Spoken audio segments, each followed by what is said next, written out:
Welcome to Life Stories, where we bring you powerful tales of courage, resilience, and truth. Today's story is one that will leave you inspired and moved, a story of a woman who stood up against injustice and refused to be silenced. When a decorated Navy SEAL is wrongfully accused by an officer abusing his power, the courtroom becomes a battleground for truth. What unfolds is a gripping fight for justice that exposes systemic issues and challenges the very meaning of accountability. Don't forget to subscribe to Life Stories as we dive into today's unforgettable journey. Let's begin. The morning sun filtered weakly through the courthouse windows, casting long, jagged shadows across the polished wooden floors. It was the kind of light that revealed everything and yet, somehow, nothing at all, a metaphor. Perhaps, for the events that were about to unfold. The room, though grand and imposing, felt suffocating. Rows of wooden benches were packed with onlookers, curious locals, eager journalists scribbling in their notepads, and a few spectators whose faces carried the weight of quiet concern. Among them sat Danielle Carter. Danielle sat with a grace that seemed almost out of place given the circumstances. Her dark, warm skin seemed to glow faintly under the artificial light, her tightly braided hair resting neatly on her shoulders. She wore a simple white blouse and black slacks, clothes that suggested humility and dignity but made no effort to hide her quiet strength. Her back was straight, her hands clasped lightly in front of her. To anyone passing by, she might have seemed like any other defendant, a person trying to navigate the maze of justice. But for those who looked closer, there was something about her that drew attention. Her eyes scanned the room with a precision that felt out of place for someone accused of violence. And the air around her carried a quiet intensity, as if she was holding far more than anyone could see. The bailiff called the courtroom to order, and the chatter that had buzzed through the room immediately fell silent. All eyes turned to the front as Judge Gregory Hamilton entered. An older man with thinning silver hair and a lined face. He carried himself with the weariness of someone who had seen too many lies and half-truths. Yet something about this case had sparked his interest. Perhaps the presence of Officer Brian Sullivan, seated smugly at the plaintiff's table. Sullivan, a tall, broad-shouldered man with a square jaw and the kind of confidence that comes with unquestioned authority, leaned back in his chair as if he already knew the outcome of the day. His police uniform was immaculate, his posture as rehearsed as a stage actor's. Every movement seemed designed to convey his control of the situation, and his gaze occasionally darted toward Danielle, a faint smirk playing on his lips, like a hunter who believed his prey was already caught. Danielle, however, didn't look at him. Her focus remained steady on the judge as her lawyer, Marcus Johnson, shuffled nervously beside her. Marcus was fresh out of law school, a young black attorney who wore his idealism on his sleeve. His hands trembled slightly as he arranged his notes, glancing occasionally at Danielle, searching her face for reassurance. She gave none. Her expression was calm, unreadable, as though she had been through far worse than this. The trial began with Sullivan taking the stand. As he rose, he straightened his uniform with an exaggerated motion, pausing briefly to glance once more at Danielle. The confidence in his movements, the faint smirk tugging at the corners of his mouth, sent a ripple of unease through the room.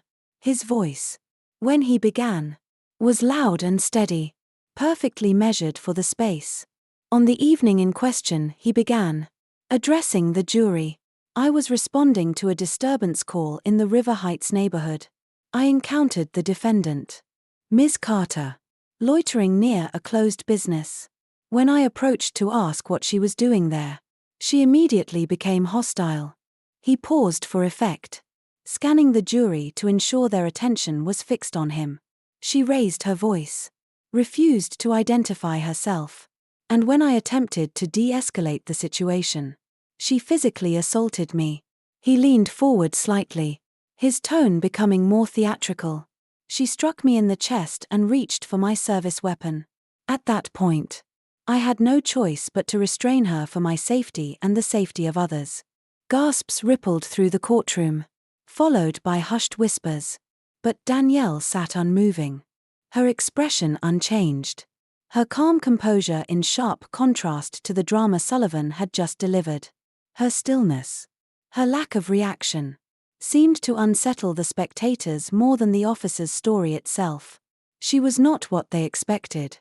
As Sullivan returned to his seat, his smugness only grew. He exchanged glances with fellow officers seated in the back row, their silent nods a show of camaraderie. Danielle caught the wink Sullivan threw their way, a small but telling gesture that did not escape her sharp eyes. Judge Hamilton turned to Marcus. "Mr. Johnson, you may proceed." Marcus stood slowly, visibly nervous. He adjusted his tie, took a deep breath, and approached the stand. "Your Honor," he began, his voice quivering slightly. "We're prepared to continue." He glanced briefly at Danielle, who leaned toward him, whispering softly, "Stay calm. Focus on the facts."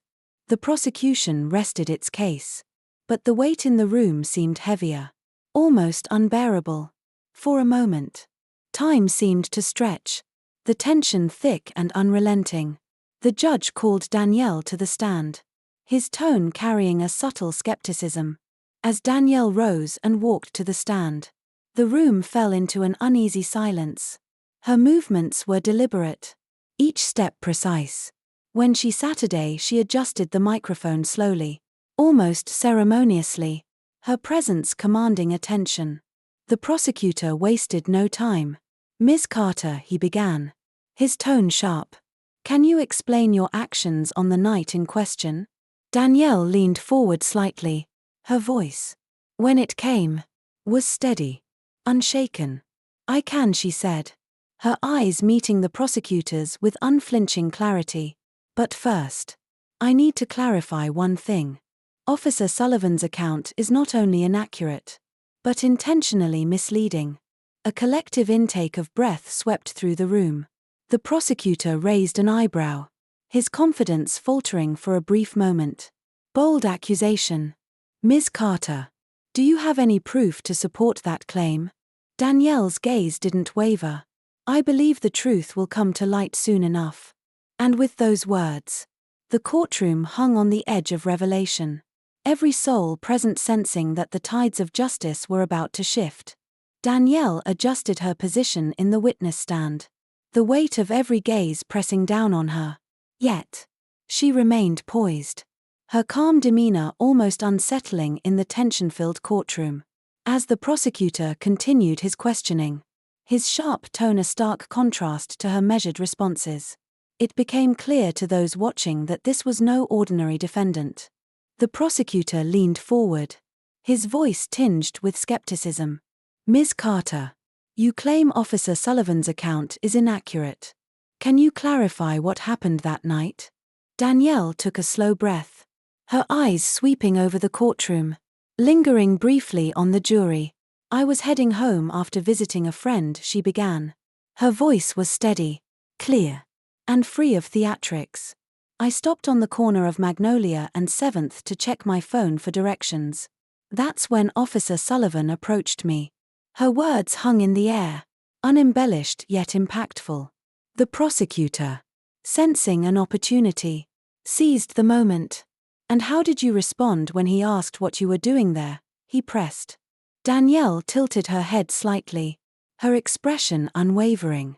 "I told him I was checking directions. He then asked for my identification. I asked if I had done anything wrong." The prosecutor smirked faintly, leaning into the silence that followed. "So, you questioned his authority?"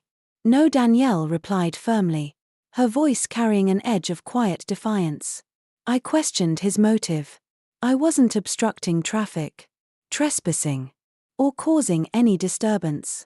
I wanted to know why he was asking for my ID." The murmurs from the gallery grew louder, a mixture of disbelief and frustration. Judge Hamilton banged his gavel, restoring order. Danielle continued, her tone unchanging. "When I asked for clarification, he raised his voice and accused me of being uncooperative. Before I could respond, He grabbed my arm. The prosecutor's face tightened as he interrupted. You're claiming Officer Sullivan physically restrained you without provocation? Danielle met his gaze squarely. Yes. And when I told him to let go, he tightened his grip. Her voice remained steady, even as the room reacted to her words. He said, "Women like you need to learn how to listen." Gasps erupted from the gallery. This time louder. More visceral. The judge's gavel came down hard. His frustration evident. "Order in the court," he barked, his voice rising over the commotion. The prosecutor's composure faltered for a moment. But he recovered quickly. "Ms. Carter," he said, his tone hardening. "Do you have any evidence to back up this serious accusation?" Danielle didn't flinch. "No," she admitted, her voice unwavering. "Because the body camera Officer Sullivan was wearing conveniently malfunctioned." "Isn't that right, Officer Sullivan?" Every head in the room turned toward Sullivan, who sat stiffly at the plaintiff's table. The confident smirk he had worn earlier was gone, replaced by a clenched jaw and darting eyes. His discomfort was palpable. And it didn't escape the jury. The prosecutor quickly redirected. "Let's focus on the facts. Ms. Carter," he said, his voice tinged with irritation. "You claim you didn't resist arrest. But Officer Sullivan testified that you were hostile and even attempted to reach for his weapon. How do you respond to that?" Danielle's gaze never wavered. "It's a fabrication," she said simply. "At no point did I reach for his weapon. I didn't resist until he violated my rights. Even then, I did nothing to threaten him." Her words carried a quiet strength, and the room seemed to freeze. The prosecutor opened his mouth to respond, but Danielle continued, her tone steady but laced with emotion. "This wasn't about enforcing the law. It was about control. He didn't see me as a person, he saw me as an object to assert power over." Her words struck like a lightning bolt, leaving the courtroom in stunned silence. Even Judge Hamilton, who had maintained a stoic demeanor throughout the proceedings, seemed momentarily taken aback. Marcus Johnson, seated at the defense table, leaned forward, whispering to Danielle as she returned to her seat. "You're doing great. Just keep holding steady." Danielle gave a faint nod, but her focus remained on the unfolding trial. She could feel the tide turning. The courtroom no longer a space of passive spectatorship but one of growing empathy and simmering anger. As the court adjourned for the day, the murmurs followed Danielle out the door. Outside, the Chicago air was crisp, carrying with it the scent of an impending storm. But Danielle wasn't rattled. She had faced storms before, and she knew that sometimes the only way forward was through them. This wasn't just about clearing her name, it was about something far greater. It was about truth. And truth, she believed, had a way of rising no matter how deeply it was buried. The next day dawned heavy with anticipation. Inside the courtroom, the atmosphere was electric. The gallery was packed tighter than before, the news of the case now spreading beyond the city limits. Danielle Carter entered the room with her lawyer, Marcus Johnson, by her side. Her presence was as steady and composed as ever, a quiet strength that seemed to draw the eyes of everyone present. The whispers of her testimony the day before still lingered, and the tension in the air was almost suffocating. Judge Gregory Hamilton called the court to order, and all eyes turned to the front of the room. Officer Brian Sullivan sat at the plaintiff's table, his once smug demeanor replaced by a rigid unease. His hands rested on the table, clenched tightly, while his jaw was set in a way that betrayed the storm of thoughts swirling behind his controlled expression. The prosecution called Sullivan back to the stand. His polished exterior had begun to show cracks, but he maintained his composure as he took the oath once more. The prosecutor began with a familiar tone of authority. "Officer Sullivan, you have testified to the events of that night, but I want to give you the opportunity to reaffirm your account. You stated that the defendant was hostile and reached for your weapon. Do you stand by that claim?" Sullivan nodded, his voice steady but lacking its earlier confidence. I do. The defendant's behavior was aggressive, and I feared for my safety.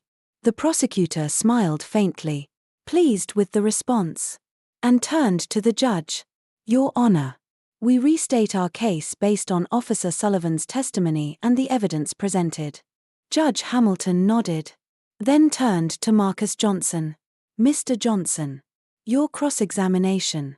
Marcus rose from his chair, his movements deliberate, his face a mask of calm determination. He approached the stand slowly, each step measured, allowing the weight of the moment to settle over the room. Officer Sullivan, he began, his voice steady. You testified that my client, Ms. Carter, reached for your weapon. Is that correct? Yes. Sullivan replied, his voice firm but his posture slightly stiff. Marcus tilted his head, feigning curiosity. And yet, you have no physical evidence to support this claim. No fingerprints on your weapon or holster. No corroborating testimony. Is that also correct? Sullivan hesitated, his jaw tightening. That's correct, he said through gritted teeth. Interesting, Marcus said, pacing in front of the jury. And you also testified that your body camera malfunctioned during this particular incident. A coincidence, wouldn't you say? Sullivan shifted uncomfortably in his seat. Equipment malfunctions happen, he said curtly. Of course. They do. Marcus replied, his voice laced with subtle sarcasm.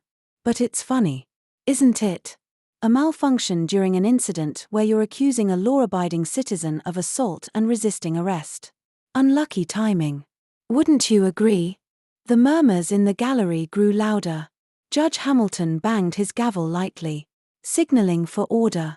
Marcus turned back to the stand, his gaze now sharp and focused. Officer Sullivan, were you aware that a bystander recorded part of your interaction with my client? The courtroom fell silent. Sullivan's eyes widened slightly, his confident mask beginning to slip. No, he said, though his voice was quieter now. Marcus returned to the defense table and retrieved a USB drive. Your Honor, he said, holding it up. The defense would like to submit video evidence captured by a witness during the incident. The prosecutor sprang to his feet. Objection. This is highly irregular. Overruled. Judge Hamilton said firmly, his gaze fixed on Marcus. Proceed. The bailiff inserted the drive into the courtroom's media system, and the screen flickered to life. The footage was shaky, filmed from a distance, but it captured the critical moments with startling clarity. Sullivan's voice rang out sharply, don't make this harder than it needs to be. The video showed him gripping Danielle's arm, her voice calm but firm as she said, I'm not resisting. Let go of my arm. Then came the words that would hang heavy in the room, women like you don't get to question me. The gallery erupted into gasps and whispers. Danielle sat still, her expression unchanged, though the faintest flicker of emotion crossed her face. Marcus let the video play out before turning back to Sullivan. Officer Sullivan, do you deny that these are your words? Sullivan's face turned pale, his lips parted, but no words came out. The silence was damning. Marcus turned to the jury, his voice calm but resolute. Ladies and gentlemen, this video does not show a hostile defendant. It shows a woman being targeted, restrained, and humiliated without cause. The truth, as they say, speaks for itself. Judge Hamilton called for a recess, the room buzzing with tension as spectators filed out. Outside the courtroom, Danielle stood on the courthouse steps, her silhouette framed against the Chicago skyline. She didn't speak to the reporters clamoring for her attention, her focus inward. The fight was far from over, but the tide had shifted, and for the first time, the truth was beginning to pierce through the fog of lies. When the court reconvened after the recess, the air in the room was thick with anticipation. Every movement, every whispered word seemed amplified, as though the walls themselves were leaning in to listen. Danielle Carter returned to her seat at the defense table, her face calm, her presence commanding. Across the room, Officer Brian Sullivan sat at the plaintiff's table. Visibly shaken. The confidence he had worn like a badge earlier was now gone, replaced by a rigidity that betrayed his inner turmoil. Marcus Johnson stood, his notes in hand, and addressed the judge. Your Honor, the defense has additional evidence to present. This pertains to Officer Sullivan's credibility and a pattern of misconduct in his career. The prosecutor, Richard Avery, immediately rose. Objection. Your Honor, this is an attempt to discredit the officer without relevance to the case. Judge Hamilton regarded Avery coolly. Mr. Johnson, do you believe this evidence is directly related to the case at hand? Marcus nodded firmly. Yes. Your Honor, this evidence speaks not only to Officer Sullivan's actions on the night in question but to a consistent abuse of authority that directly impacts the credibility of his testimony. Proceed, the judge said, his tone leaving no room for argument. Marcus approached the jury, holding up a file. Ladies and gentlemen, what you see here is Officer Sullivan's personnel record, a record that reveals a troubling pattern of complaints. He began distributing copies of the documents to the jury, his voice calm but deliberate. These complaints include excessive force, racial bias, and improper conduct. They were either ignored or quietly dismissed by the department. The gallery erupted in murmurs as the jurors pored over the documents. The judge banged his gavel, demanding order. Across the room, Sullivan's face turned a shade paler. His hands, gripping the edge of the table, began to tremble slightly. Marcus continued, his voice rising just enough to cut through the tension. This isn't just about one incident. This is about a man who has used his badge as a weapon of intimidation. A man whose actions have harmed the very people he swore to protect. Sullivan's lawyer attempted to interject. Objection. Your Honor. Overruled. Judge Hamilton said curtly, his gaze now fixed on Sullivan. Let him finish. Marcus turned back to the jury, letting the weight of his words sink in before delivering the final blow. Now let's talk about who Officer Sullivan targeted that night. Not just any civilian, but a woman who has dedicated her life to protecting this country. Danielle shifted in her seat, her hands resting lightly on the table. Marcus turned to her, his voice softer but no less commanding. Ms. Carter, would you please tell the court about your background? Danielle rose, smoothing her blazer as she approached the stand once more. The room fell silent as she adjusted the microphone, her movements deliberate. When she spoke, her voice was steady, her words carrying the weight of decades of experience. My name is Danielle Carter, she began, her eyes sweeping over the room. I am a retired lieutenant commander of the United States Navy SEALs. For 20 years, I served this country in combat zones around the world. I led teams in missions that required discipline, precision, and an unwavering commitment to integrity. Her words hung in the air, leaving the room in stunned silence. Even Judge Hamilton, who had maintained his impartial demeanor throughout the trial, seemed momentarily taken aback. The jurors exchanged glances, their expressions a mix of awe and disbelief. Danielle continued, her voice unwavering. That night, I wasn't a threat. I wasn't breaking any laws. I was simply existing, something that, for people like me, can feel like a crime in itself. Her words hit the room like a tidal wave, stirring something deep within the spectators. Across the courtroom, Sullivan's discomfort grew more visible. His once proud posture was now hunched, his gaze fixed on the table in front of him. Marcus stepped forward, his tone quiet but firm. Ms. Carter, did you use any of your training during your interaction with Officer Sullivan? Yes. Danielle replied. I used it to stay calm, to de-escalate the situation, and to protect myself from harm without resorting to violence. And at any point, Marcus pressed, did you threaten Officer Sullivan or attempt to reach for his weapon? No, Danielle said, her voice resolute. My training taught me how to assess threats and respond appropriately. Officer Sullivan wasn't a threat to my safety, he was a threat to my dignity. The room erupted again. Louder this time, as Danielle's words struck at the heart of the case. Judge Hamilton banged his gavel repeatedly, but the energy in the courtroom had shifted irrevocably. This was no longer just a trial, it was a reckoning. As Danielle stepped down from the stand, she glanced briefly at Sullivan. His face was drawn, his hands shaking as he tried to maintain his composure. Marcus leaned toward her as she sat back down. "You just cracked the foundation," he whispered. Danielle's lips curved into the faintest of smiles. "Then let's make it crumble." The courtroom buzzed with tension as Officer Brian Sullivan sat back on the witness stand, his posture stiff and defensive. The cracks in his once confident demeanor had grown deeper, and his eyes darted nervously across the room. The weight of the evidence presented against him was clear, and the jury's piercing stares bore into him like the relentless ticking of a clock. Marcus Johnson rose from his seat, his steps measured as he approached the stand. "Officer Sullivan," he began, his voice calm but carrying the weight of steel. "You testified under oath that Ms. Carter was aggressive and reached for your weapon. You stand by that claim?" Sullivan nodded, though the gesture was slow, as if each movement cost him more than he could afford. "I do," he said, though his voice wavered slightly. Marcus tilted his head, feigning curiosity. "And yet, Officer Sullivan, the video evidence presented yesterday showed something very different. It showed you using force against a calm and cooperative individual. How do you explain that?" Sullivan swallowed hard, his lips tightening.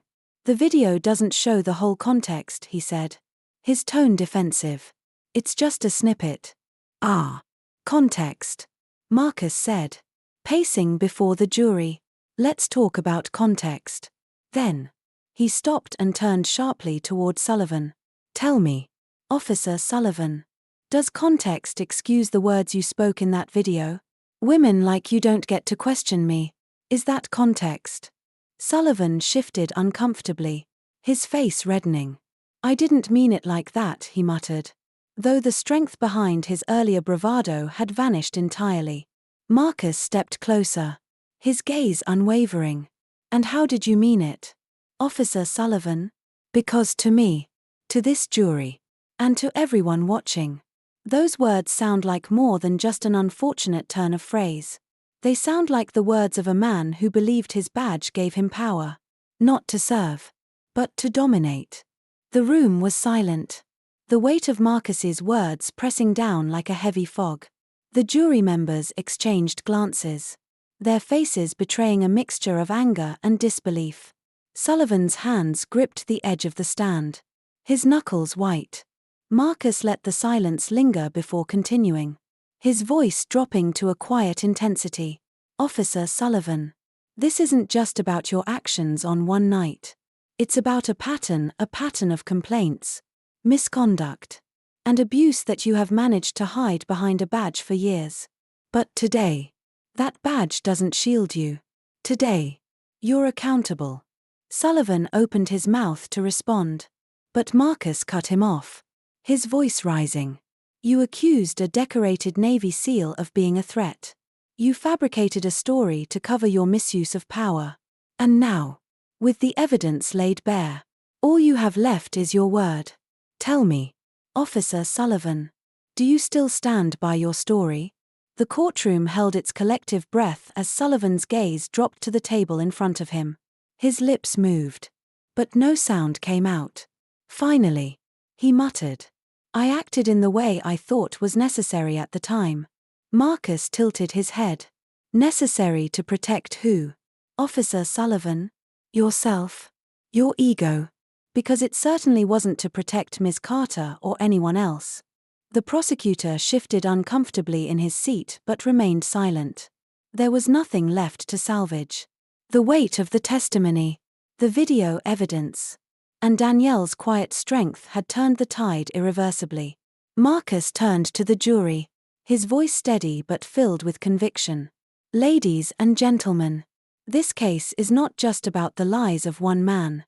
It is about accountability. It is about ensuring that those who abuse their authority are held to the same standards as anyone else. No more, no less. As Marcus returned to his seat, the courtroom remained silent. Danielle sat beside him, her hands folded neatly in her lap. She turned her gaze toward Sullivan, her expression calm but unyielding.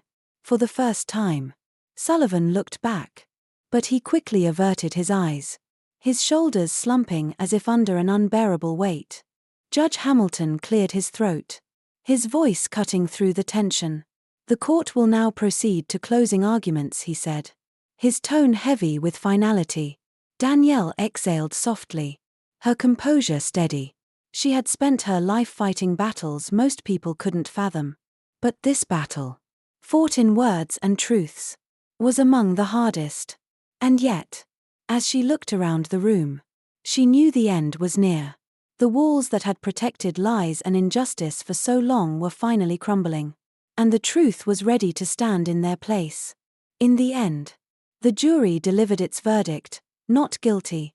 The courtroom erupted into applause, a wave of relief and vindication washing over Danielle Carter. Justice had finally been served, not just for her, but for every voice silenced by abuse of power. Outside the courthouse, Danielle addressed the crowd, her words resonating with hope and resilience. "This victory isn't mine alone," she said.